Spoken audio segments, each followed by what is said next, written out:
Friends, स्वागत है अपने यूट्यूब चैनल गुल्लू जीएस क्लासेस पर। आज आप लोगों को क्लास 12 बायोलॉजी का ऑल वीवीआई ऑब्जेक्टिव बताने वाला हूं, जो बिहार बोर्ड एग्ज़ाम 2026 के लिए अत्यधिक इम्पोर्टेंट होने वाला है। जो 2026 में एग्ज़ाम देने वाले हैं उनके लिए सबसे अत्यधिक इम्पोर्टेंट होने वाला है।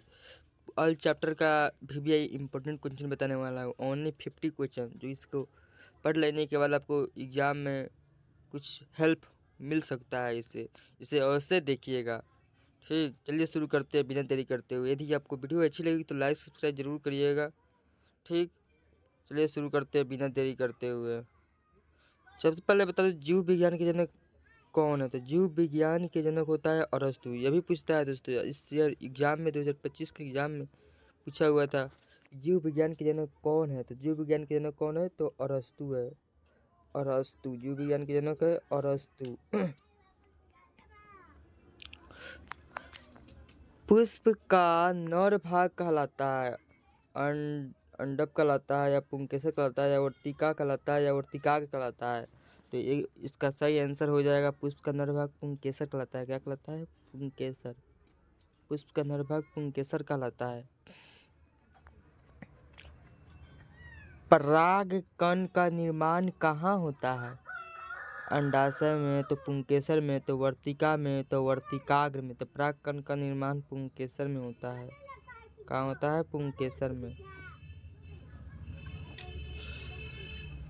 पराग कणों के अध्ययन को क्या कहते हैं। पराग कणों के अध्ययन को क्या कहते हैं, माइक्रोलॉजी कहते हैं, या एंथ्रोलॉजी कहते हैं, या पैलिनोलॉजी कहते हैं, या पोमिलॉजी कहते हैं। तो सही आंसर सी नंबर हो जाएगा, पैलिनोलॉजी कहते हैं।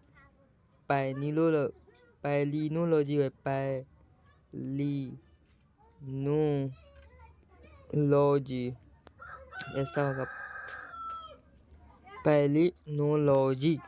पराग कणों के अध्ययन को कहते हैं। द्विनिषेचन द्विनिषेचन किन पौधे में होता है। तो द्विनिषेचन होता है एंजियोस्पर्म में होता है। एंजियोस्पर्म, जिम्नोस्पर्म में नहीं होता है।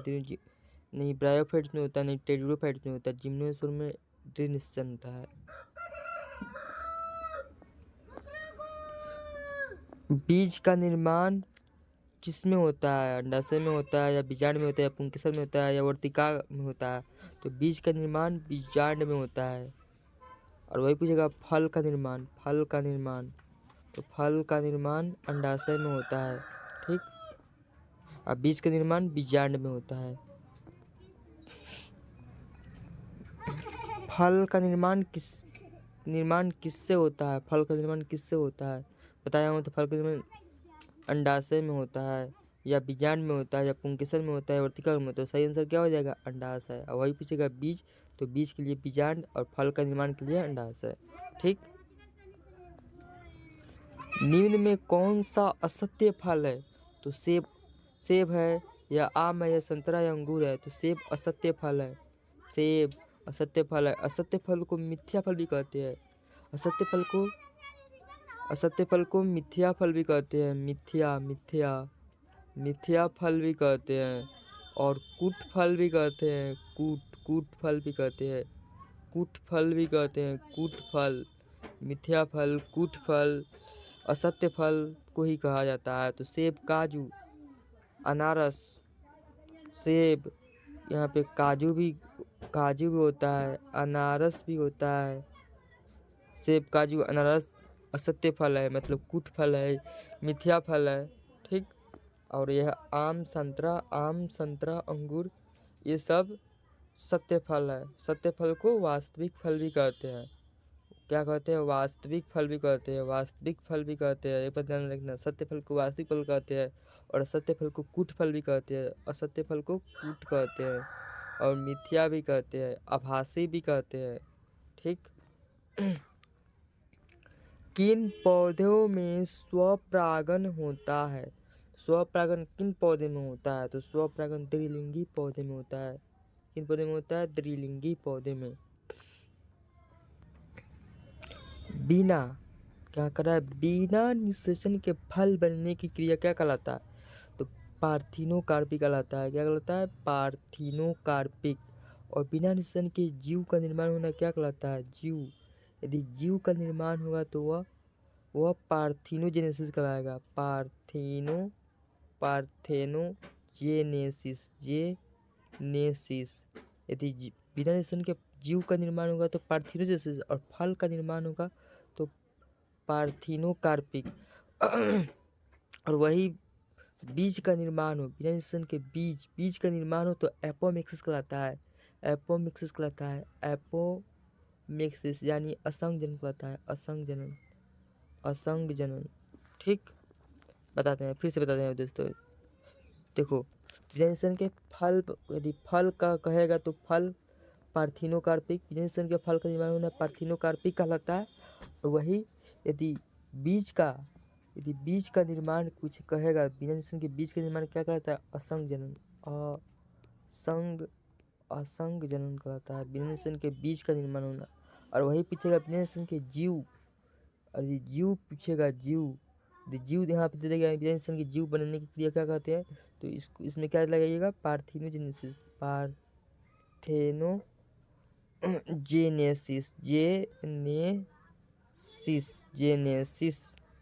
पार्थेनोजेनेसिस। ठीक। आलू में कैसा जनन पाया जाता है? तो आलू में कायिक जनन पाया जाता है। कैसा पाया जाता है? कायिक। आलू में कायिक जनन पाया जाता है। वही पूछेगा आलू किसका रूपांतर है? तो आलू किसका रूपांतर है? तो कंद का रूपांतरण है। कंद का रूपांतरण है। आलू कंद का रूपांतरण है। वही पूछेगा ये आलू में कौन सा जनन होता है? तो आलू में कायिक जनन होता है। कायिक जनन। ठीक। हाइड्रा में किस प्रकार का जनन पाया जाता है? तो हाइड्रा में मुकुलन पाया जाता है। मुकुलन पाया जाता है। मुकुलन या ईस्ट कहते हैं, या हाइड्रा को ईस्ट भी कहते हैं। या ईस्ट में किस प्रकार का जनन पाया जाता है? तो ईस्ट पूछेगा तो मुकुलन ही कहिएगा, हाइड्रा भी पूछेगा तो मुकुलन ही कहिएगा। ठीक। हाइड्रा में किस प्रकार जनन पाया जाता है? तो मुकुलन। और ईस्ट में किस प्रकार जनन पाया जाता है? मुकुलन ही पाया जाता है। ठीक। करा निम्न में कौन लैंगिक जनन का उदाहरण है? लैंगिक नीचे दो जीव भाग लेता है, नर व मादा। तो मनुष्य में होता है नर व मादा। ठीक। और अमीबा में कौन होता है? अमीबा में द्विखंडन होता है। और हाइड्रा और ईस्ट में कैसा होता है? तो हाइड्रा और ईस्ट कहेगा तो मुकुलन होता है। ठीक।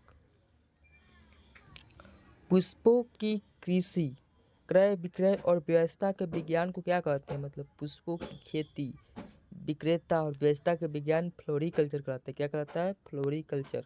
ठीक। मनुष्य के नर जनन तंत्र का मुख्य अंग क्या होता है? तो सबसे पहले मुख्य अंग पूछ रहा है, तो वृषण होता है। और वही पूछेगा मादा के लिए, तो मादा के लिए पूछेगा, यहाँ पे मादा जनन तंत्र का पूछेगा तो क्या बताइएगा? अंडाशय बताइएगा। ठीक।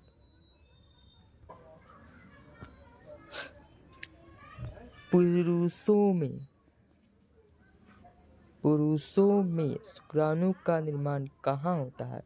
तो वृषण में होता है। कहाँ होता है? वृषण में होता है। ठीक। और वही पूछेगा स्त्रियों में तो अंडाशय, और पुरुषों में पूछेगा तो शुक्राणु, पुरुषों में शुक्राणु, पुरुषों में तो वृषण, और वही स्त्रियों में पूछेगा तो अंडाशय। ठीक। मादा में अंडाणु का निर्माण कहाँ होता है? तो अंडाशय में होता है। कहाँ होता है?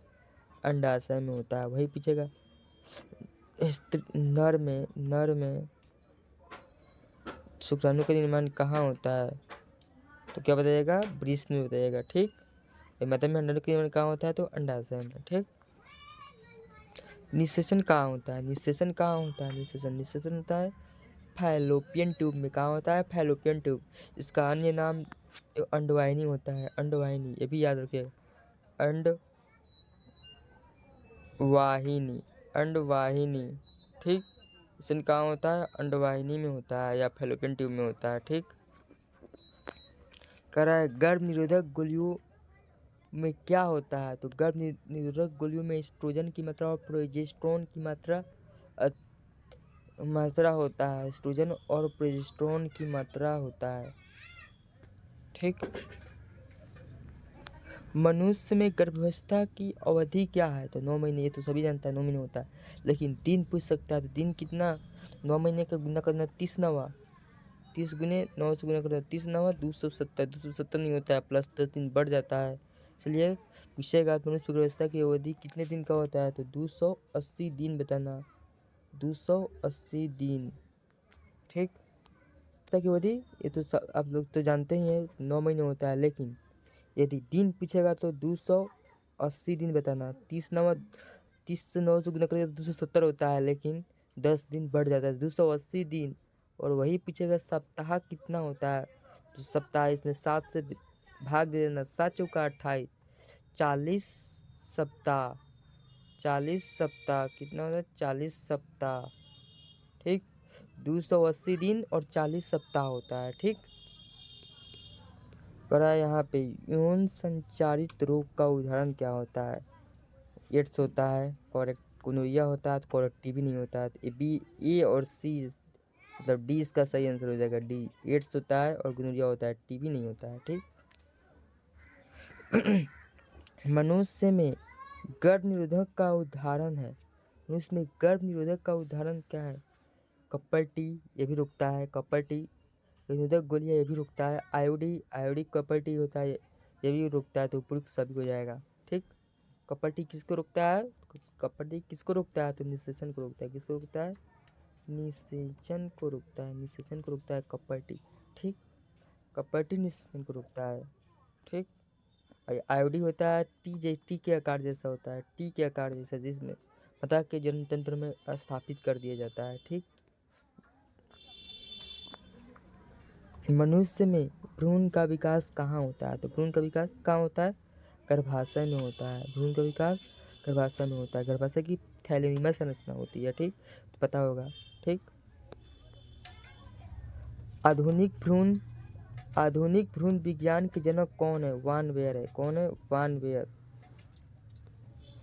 मानव स्पर्म का पीएच मान क्या होता है, मानव सीमेन का पीएच मान क्या होता है, तो 7.3 से लेके 7.5 तक, 7.3 से लेके 7.5 तक। ठीक, निम्न में किसमें आंतरिक निषेचन होता है, आंतरिक मतलब अंदर, मतलब शरीर के अंदर, अंदर मतलब आंतरिक निषेचन क्या होता है, in vivo fertilisation, in Vivo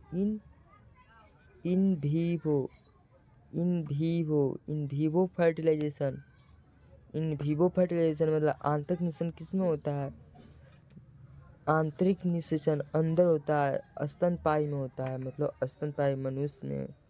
लेकिन वही पूछेगा है कि बाहर, तो इन विट्रो फर्टिलाइजेशन कहते हैं। इन विट्रो फर्टिलाइजेशन किसमें होता है, इन विट्रो फर्टिलाइजेशन किसमें होता है, तो पक्षी और मेढक में होता है। ठीक, इन विट्रो पक्षी और मेढक में होता है।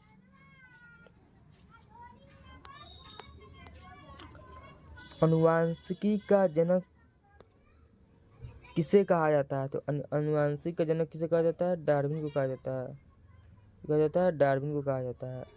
अनुवांशिकी का जनक किसको कहा, नहीं गलत सॉरी, अनुवांशिकी का जनक, अनुवांशिक मतलब जेनेटिक का जनक क्रेगर जॉन मेंडल कहा जाता है, क्रेगर जॉन मेंडल को कहा जाता है। अनुवांशिकी का पिता किसे कहा जाता है, क्रेगर जॉन मेंडल। अब वही पूछेगा अनुवांशिकी शब्द किसने दिया था, अनुवांशिकी शब्द किसने दिया था, तो विलियम वेटसन दिया था, किसने दिया था, विलियम वेटसन, सॉरी बता दे फिर से रुकी। अनुवांशिकी का जनक पूछेगा तो ग्रेगर जॉन मेंडल पे बताइएगा। ठीक, और अनुवांशिकी शब्द पूछेगा, शब्द किसने दिया था, शब्द तो क्या बताइएगा, सब विलियम वेटसन बताइएगा, क्या कहिएगा, विलियम वेटसन, क्या बताइएगा, विलियम वेटसन, अनुवांशिकी शब्द विलियम वेटसन ने दिया था। ठीक, देखिएगा मेंडल ने अपने प्रयोग किस पौधे पर किया था, तो पता ही होगा आपको, मटर के पौधे पर किया था। मटर के पौधे पर किया, मेंडल ने अपने प्रयोग कितने वर्षों तक किया, तो 7 वर्ष तक किया था, कितने वर्ष तक, 7 वर्ष तक किया था। मेंडल ने अपने प्रयोग के लिए कितने लक्षण का प्रयोग किया था, 7 लक्षणों का प्रयोग किया था। और 7 लक्षणों के लिए कितने विशेष पौधे को चुना था, 14 लक्षणों को चुना था, 14। ठीक, डीएनए का पूरा नाम क्या है? ये पता ही होगा, डीएनए का पूरा नाम डीऑक्सीराइबो न्यूक्लिक एसिड है। Deoxyribo nucleic acid. प्राकृतिक चयन का सिद्धांत किसने दिया था? तो प्राकृतिक चयन का सिद्धांत डार्विन ने दिया था। किसने दिया था? डार्विन ने दिया था। डार्विन ने प्राकृतिक चयन का सिद्धांत डार्विन ने दिया थी। और वो लैमार्क किस क्या दिया था? वंशागति।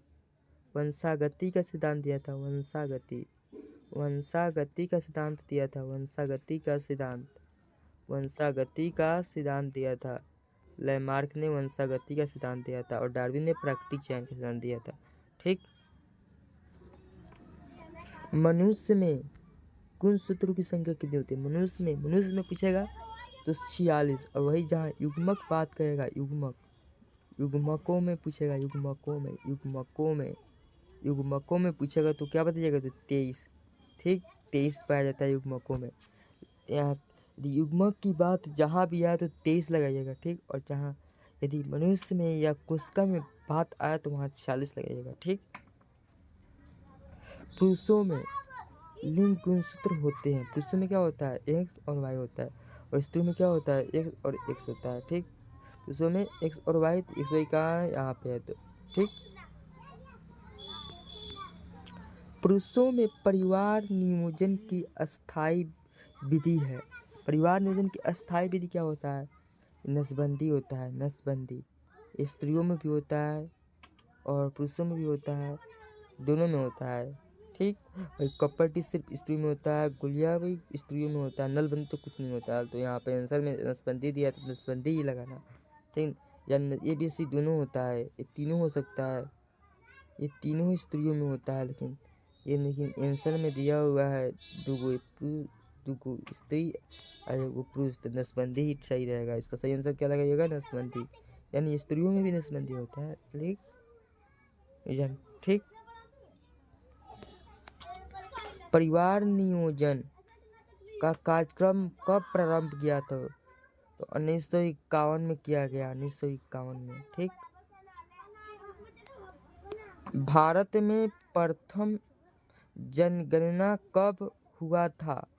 भारत में प्रथम जनगणना कब हुआ था? 1872 में हुआ था। सॉरी सही है दोस्तों, भारत में प्रथम जनगणना हुआ था 1872 में। ठीक। जनसंख्या का अध्ययन क्या कहलाता है? जनसंख्या का अध्ययन क्या कहलाता है? डेमोग्राफी कहलाता है। क्या कहलाता है? डेमोग्राफी। भारतीय भ्रूण विज्ञान का पिता किसे कहते हैं? भारतीय भ्रूण विज्ञान के पिता, तो ये इसका सही आंसर हो जाएगा पंचानन महेश्वरी। पंचानन महेश्वरी को कहते हैं। विश्व स्वास्थ्य दिवस कब मनाया जाता है? तो विश्व स्वास्थ्य दिवस कब मनाया जाता है? तो 7 अप्रैल को मनाया जाता है। ठीक, वही पूछेगा आप लोगों को कि विश्व पर्यावरण दिवस कब मनाया जाता है? पर्यावरण दिवस पूछेगा तो 5 जून को पूछेगा मनाया जाता है। कारण पर्यावरण दिवस 5 जून को मनाया जाता है। पर्यावरण दिवस कब मनाया जाता है? तो पर्यावरण दिवस 5 जून को मनाया जाता है। 5 जून के। और 7 अप्रैल को विश्व स्वास्थ्य दिवस मनाया जाता है। कब मनाया जाता है? 7 अप्रैल को। विश्व एड्स दिवस कब मनाया जाता है? एड्स दिवस 1 दिसंबर को मनाया जाता है। 1 दिसंबर को मनाया जाता है। एड्स के फैलने के कारण क्या है? एड्स के फैलने के कारण है असुरक्षित लैंगिक संबंध, रक्तदान। दोनों सही है, उपयुक्त दोनों। निम्न में किस रोग की पुष्टि विडाल परीक्षण द्वारा की जाती है? तो विडाल टेस्ट किस रोग का परीक्षण किया जाता है? टाइफाइड किया जाता है। टाइफाइड विडाल परीक्षण के टाइफाइड टेस्ट किया जाता है। टाइफाइड के लिए टेस्ट के लिए विडाल टेस्ट किया जाता है। ठीक, टाइफाइड रोग का टेस्ट विडाल टेस्ट से किया जाता है। मलेरिया का क्या कारण है? प्लाज्मोडियम। क्या कारण है? प्लाज्मोडियम। मलेरिया के रोगजनक का नाम है प्लाज्मोडियम। सबसे खतरनाक प्लाज्मोडियम का नाम क्या है? सबसे खतरनाक पैल्सीपेरम प्लाज्मोडियम का नाम है। सबसे खतरनाक होता है जो मनुष्य में हो जाता है सबसे खतरनाक होता है, जो मनुष्य को जिंदा भी नहीं रहने देता है। सबसे खतरनाक मलेरिया की प्रजाति होता है पैल्सिट्रम प्लाज्मोडियम। ठीक।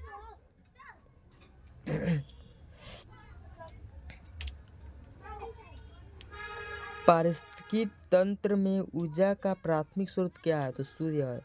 पारिस्थितिकी तंत्र में सूर्य ऊर्जा का प्राथमिक स्रोत है।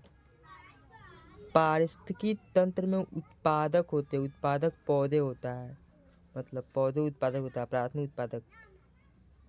आहार श्रृंखला में द्वितीयक उपभोक्ता होते हैं। द्वितीयक उपभोक्ता मांसाहारी होता है, प्राथमिक उपभोक्ता शाकाहारी होता है। पारिस्थितिकी तंत्र में अपघटक होते हैं। अपघटक सूक्ष्म जीव होता है, जैसे में अमीबा, जीवाणु, ये सब अपघटक होता है। क्या जीवाणु, ये सब अपघटक होता है। अमीबा और जीवाणु अपघटक होता है। पारिस्थितिकी तंत्र में ऊर्जा का प्रवाह होता है, उत्पादक से उपभोक्ता होता है। पेड़ पौधे उत्पादक है और भोक्ता हम सब है। ठीक। भारत का पहला जैव मंडलीय आरक्षित क्षेत्र कौन सा है? तो नीलगिरी है। कौन सा है? नीलगिरी है। वन्य जीव संरक्षण अधिनियम कब पारित किया था? 1972 में वन्य जीव संरक्षण अधिनियम पारित किया गया था। ठीक। और कार्बेट राष्ट्रीय उद्यान कहाँ है? कार्बेट राष्ट्रीय उद्यान उत्तराखंड में है। कहाँ है? उत्तराखंड में है। समाप्त हो गया दोस्तों। आशा करता हूँ आप लोगों को समझ में अवश्य आया होगा, वीडियो समझ में आया होगा। यदि कुछ अच्छा सीखने को मिला हो तो लाइक सब्सक्राइब जरूर करिएगा और बेल आइकन का दबाना नहीं भूलिएगा। फिर मिलते हैं ऐसे ही एक और वीडियो में, तब तक के लिए धन्यवाद।